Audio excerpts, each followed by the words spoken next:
Na mwaka huu ambao 2026 ni mwaka ambao tunaweza kuwa na kazi kubwa, kazi nzito ambayo nawaomba mwe wepesi. Yes, hamjambo tena kwenu nyote wa ndugu wapendwa watazamaji na wasikilizaji wa Kwetu TV. Nyote kwa ujumla mnaoendelea kuwa nasi katika taarifa zetu mbichi za kila siku na kila wakati, tunawasalimia. Wale mnaotufuata mkiwa Marekani, Ulaya na Afrika, salamu zetu ziwafikie kabisa. Na tunawatakia tena mchana mwema wa siku ya leo jeudi le 22 janvier 2026.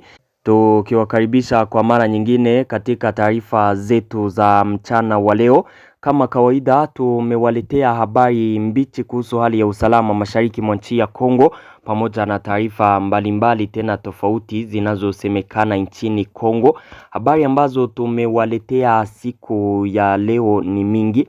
Taarifa zetu tutawaambia kuhusu mkutano wa AFC M23 uliofanyika siku ya jana katika mji wa Bukavu. Tuisha yajua yale ambayo waliyaongea, video ziko hapo, mtazifuata pia.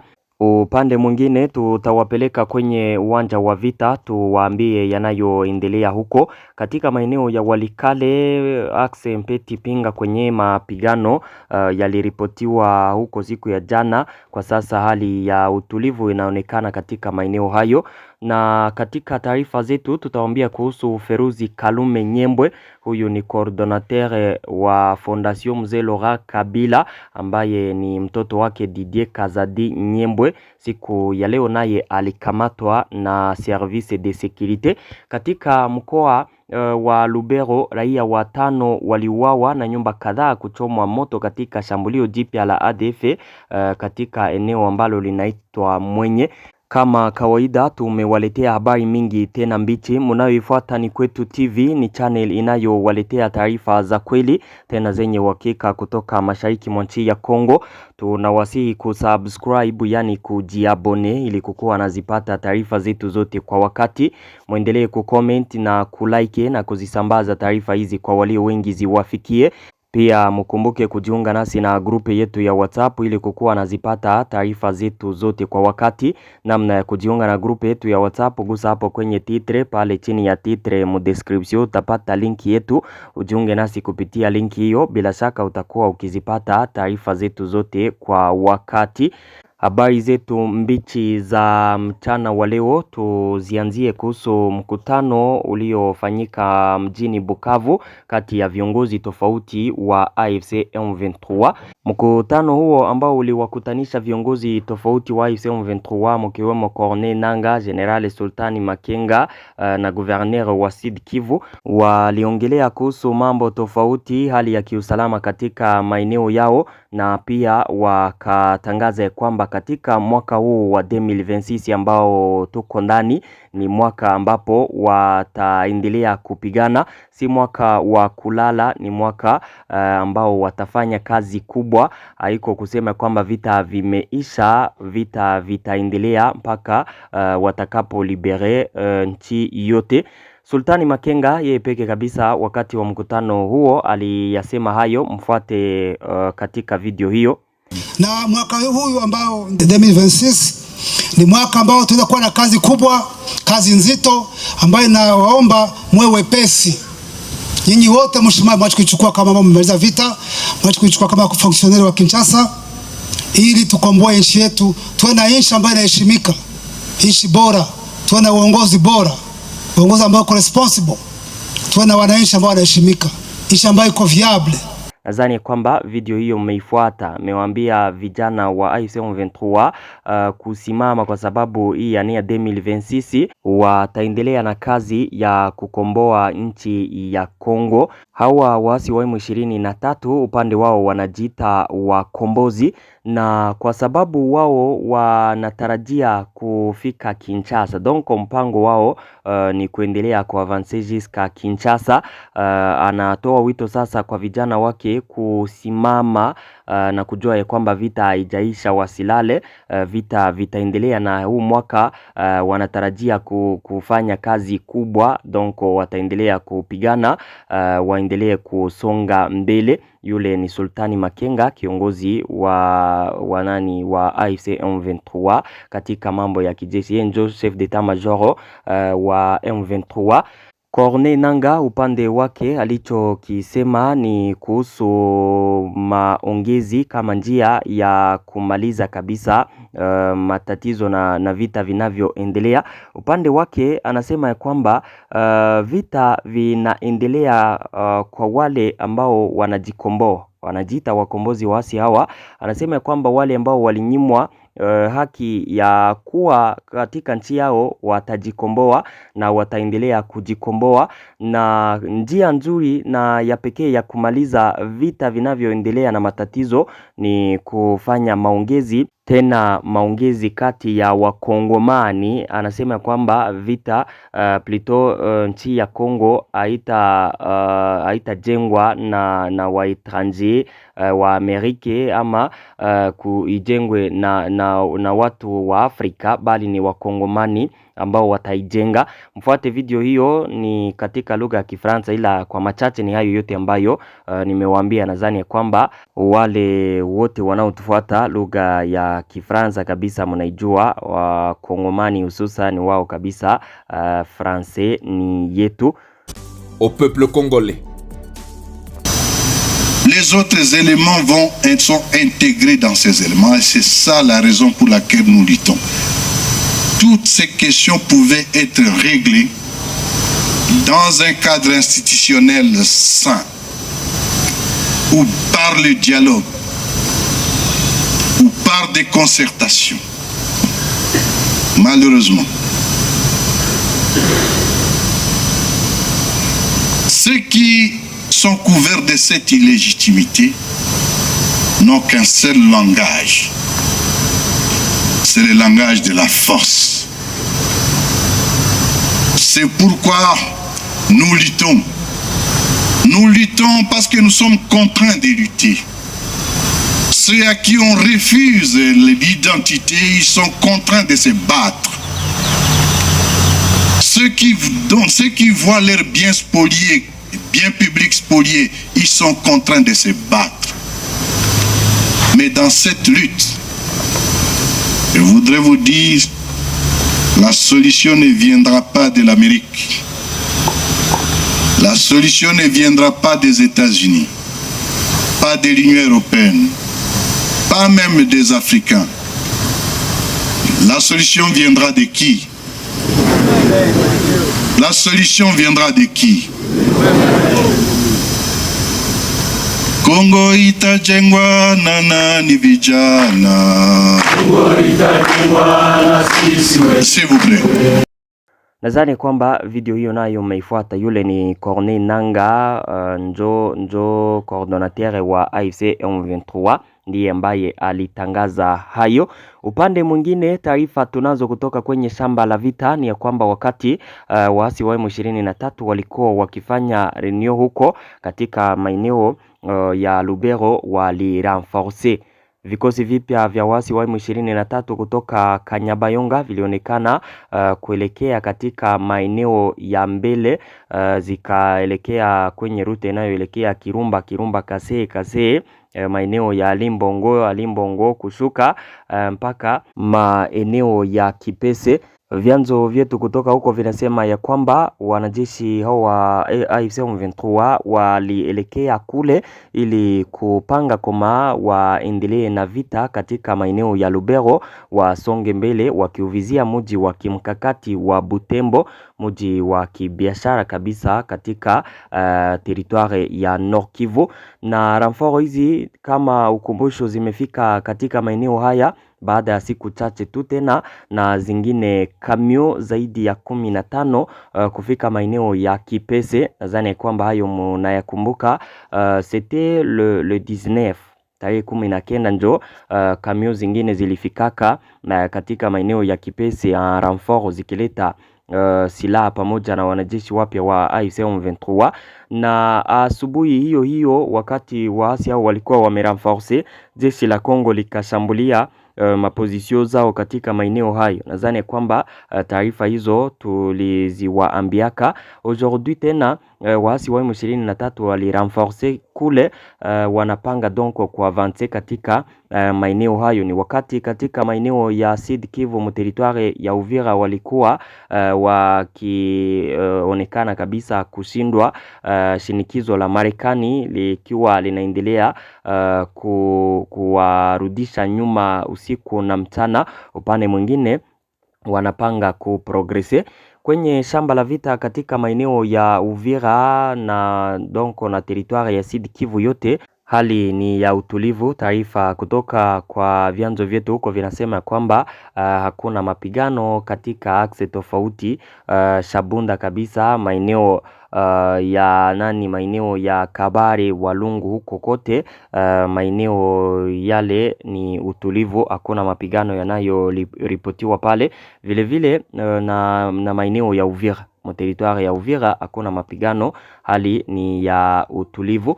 Tukiwa katika Sud Kivu mu eneo ya Chibanda inayopatikana mu groupement ya Kaziba, pale ni mu plaine de la Ruzizi, kulilipuka bombe siku ya jana na watu wawili wakapoteza maisha yao. Watu wawili waliopoteza maisha yao ni watoto wachanga wa mtu ambaye anaitwa Bisengi na Kanyegere ambaye ni professeur. Hawa walifika pale kwenye ile bombe ilikuwa, wakaanza kuigusa, na wakati waligusa ikalipuka.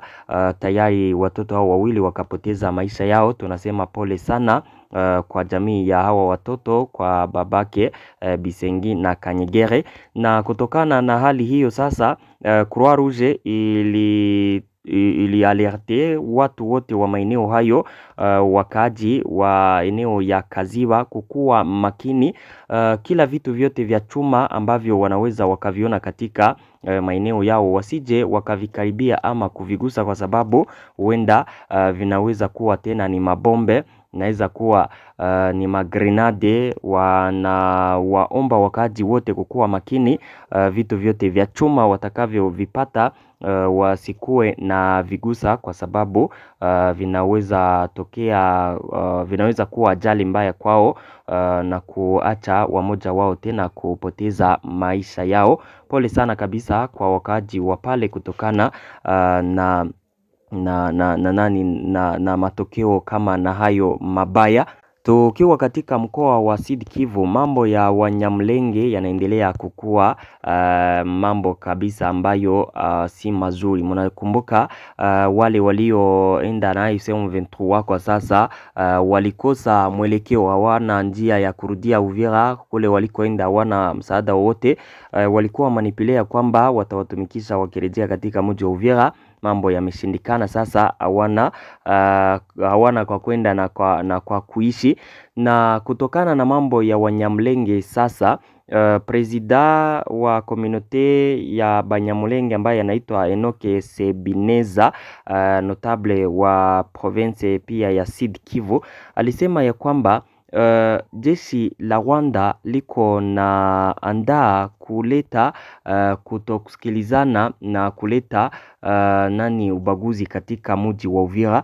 Anasema kwamba kuanzia miaka 30 tunasemaka haya, tukionesha mpango wa Rwanda wa kukuja kupie nchi ya Kongo kupitia kuleta ubaguzi katika wakongomani, na pia kusema kwamba inakuja kuprotege wale wa Nyamulenge, ijapokuwa kabisa hakuna msaada ambao wanataka. Aliendelea akisema ya kwamba yale ambayo waliyafanya katika mji wa Uvira, kuwabeba Wanyamulenge ili wawatumikishe kama njia ya kuwafanya warejee katika mji wa Uvira, wakiwaambia kwamba wamekuja kuwasaidia, ni mpango wa zamani kuanzia 1996, na anasema ya kwamba mpango huo ni wa kuleta kabisa ubaguzi katika maeneo ya Kongo, na pia akasema ya kwamba wanapanga kuwabeba Wanyamulenge wote katika nchi ya Rwanda. anasema ya kwamba wataendelea kuresiste. Rwanda ambayo inacheza michezo hiyo haitafanikiwa. Yule ni notable wa province ya Sud Kivu, anayekuwa pia president wa communauté Banyamulenge ambaye alisema hayo.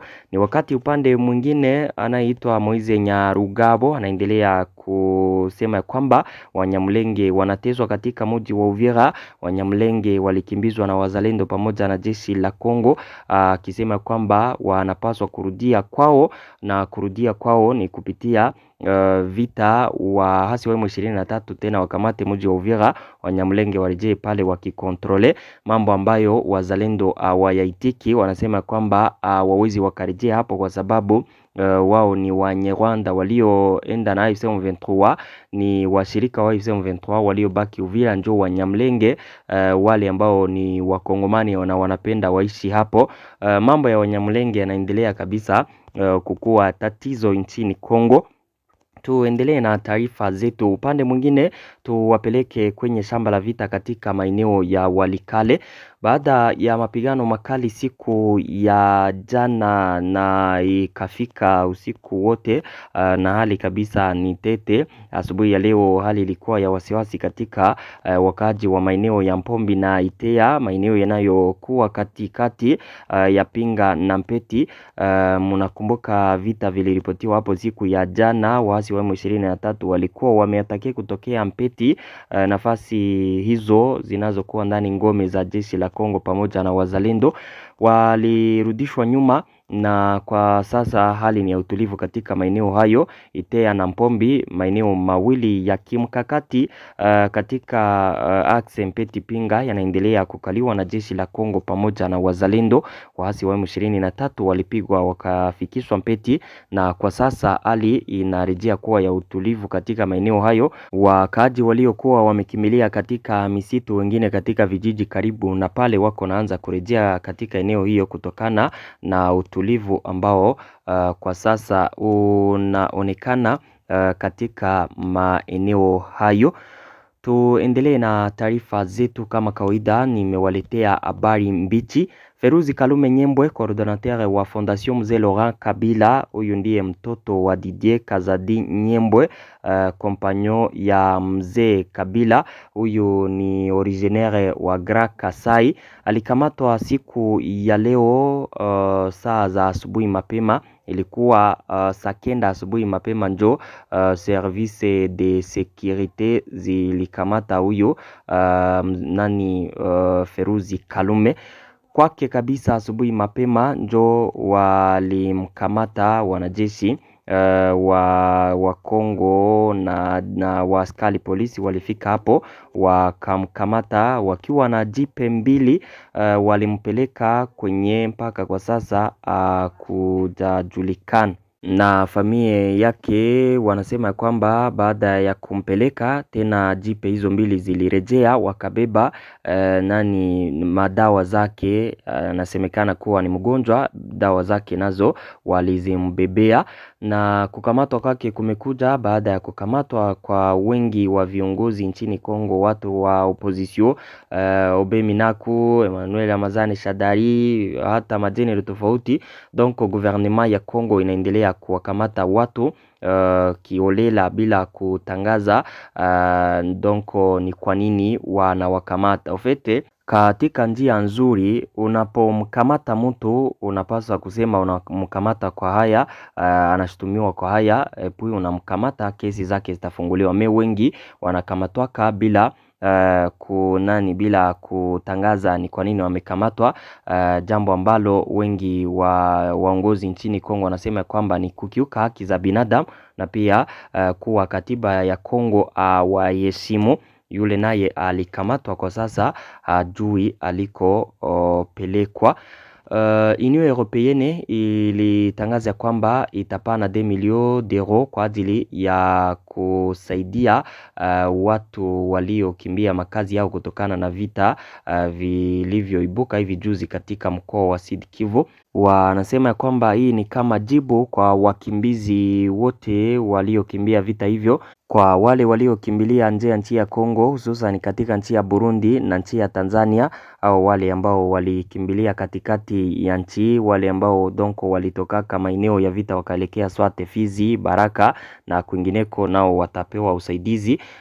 Ile ni Union Européenne ambayo ilitangaza hayo siku ya jana, ikasema kwamba $2 millions plutôt $2 millions zimeandaliwa kwa ajili ya kusaidia hao wakimbizi. Upande mwingine tuwapeleke katika mkoa wa Lubero kwenye watu wengi waliuawa tena wakati wa shambulio la ADF, na pia nyumba kadhaa zilichomwa moto. Raia 5 waliuawa na takribani nyumba 10 zilichomwa moto katika shambulio jipya la wapiganaji wa ADF usiku wa jana wa kuamkia asubuhi ya leo katika eneo la Mwenye, ni katika mkoa wa Kivu Kaskazini. Tukio hilo lilitokea katika kijiji cha Mavwe katika eneo la Mandelia. Wanawake 4 walikuwa miongoni mwa waathiriwa. Taarifa hiyo ilithibitishwa na rais wa baraza la vijana la kikundi cha Mwenye. Kulingana na Prince Kasiano, washambuliaji walitembea kwa uhuru katika eneo lote, haswa katika sekta ya Bapere na maeneo fulani ya ufalme wa Bashwaga. Bali na nyumba kuchoma moto na watu kuuawa, raia wengine hawajulikani walipo. Uvumi huu mpya unakuja baada ya shambulio la awali Jumane le 13 Janvier katika kijiji ambacho Waislamu kutoka ADF waliwaua raia 5, waliwateka nyara wengine 2 na kuchoma nyumba kadhaa. Matukio hayo yalitokea takribani kilomita 17 magharibi mwa mji wa Masoya, mji mkuu wa kundi la Mwenye. Muda mfupi kabla washambuliaji hao walikuwa wameshambulia mji wa Bambwe, mji mkuu wa kundi la Manzia katika eneo la uchifu la Bashwaga kwenye muhimili wa Butembo Mangurejipa.